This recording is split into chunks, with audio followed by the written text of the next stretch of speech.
আমাদের লাগবে আর একটু বড় সাইজ, তাই আমরা চলে গেলাম আর একটু ভেতরে যাওয়ার পর আমাদেরকে দেখাচ্ছে বড় বড় সাইজের যে ইলিশ মাছগুলো, ওগুলো আমাদেরকে দেখানো হচ্ছে।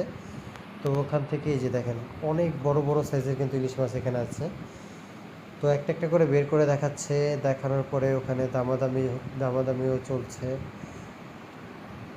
তো আমরা দেখতেছি যে কোনটা আসলে আমাদের লাগবে।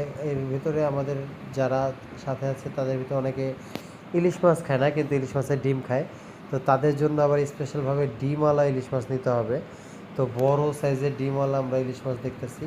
তো এখান থেকে আমরা যে ইলিশ মাছগুলো আমাদেরকে দেখাচ্ছে, তো তোমরা দেখো যে এই ইলিশ মাছটা এটাই আমরা নিয়েছি। তো এই ইলিশ মাছটা কিন্তু অনেক বড় সাইজ, এটা টোটাল 1 কেজি 400 গ্রামের মতো হয়েছে।